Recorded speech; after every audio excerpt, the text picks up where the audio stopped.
वाराणसी चुनाव नहीं लड़ेंगी प्रियंका गांधी, मोदी को नहीं मिलेगी चुनौती। यूपी में प्रियंका गांधी के लिए सीट हुई तय, इस बार लोकसभा चुनाव लड़ेंगी प्रियंका। नेहरू जिस सीट से लड़ते थे चुनाव, उसी से ताल ठोकने की तैयारी कर रही है प्रियंका। लोकसभा चुनाव को लेकर यूपी में हलचल तेज हो गई है। एक और बीजेपी सभी 80 सीटों को जीतने का टारगेट लेकर चल रही है, तो इंडिया गठबंधन बीजेपी को उसके सबसे मजबूत गढ़ में ही घेरने की तैयारी कर रहा है।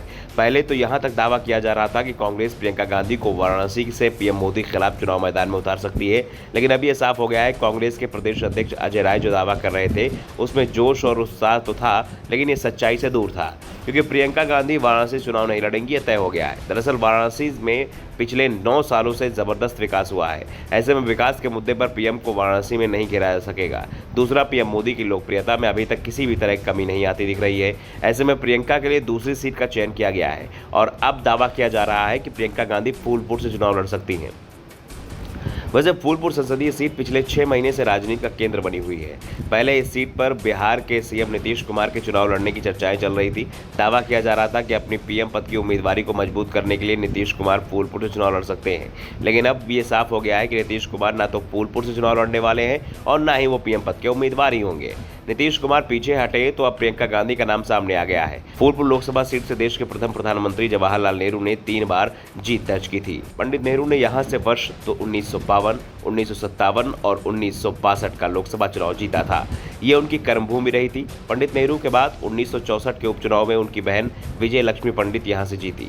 वर्ष 1967 के चुनाव में भी उन्होंने फूलपुर से सफलता हासिल की। उनके इस्तीफे के बाद 1969 में हुए उपचुनाव में संयुक्त सोशलिस्ट पार्टी के जनेश्वर मिश्र ने कांग्रेस को पहली बार इस सीट पर हराया था। इसके बाद 1971 में कांग्रेस ने यहां से बीपी सिंह को उम्मीदवार बनाया और वो जीत दर्ज करने में सफल रहे। 1977 में जनता पार्टी की प्रत्याशी कमला बहुगुणा ने कांग्रेस के नाम राम पूजन पटेल को हराया था। कमला 1980 में कांग्रेस की टिकट पर जीती। 1984 में कांग्रेस की टिकट पर राम पूजन पटेल जीते। इसके बाद से सभी चुनावों में कांग्रेस को हार मिली है। करीब 4 दशक बाद एक बार फिर गांधी परिवार इस सीट पर कब्जा जमाने के लिए उतरने की तैयारी में दिख रहा है। पार्टी नेताओं का दावा है कि पंडित नेहरू कर्मभूमि के आधार पर इंडिया गठबंधन के सीट शेयरिंग फॉर्मूले में फूलपुर सीट पर कांग्रेस का हक बनता है। यहां से अगर प्रियंका गांधी चुनावी मैदान में उतरती हैं तो इलाहाबाद, भदोही, कौशाम्बी, प्रतापगढ़ के साथ पूर्वांचल के अन्य सीटों पर असर दिख सकता है।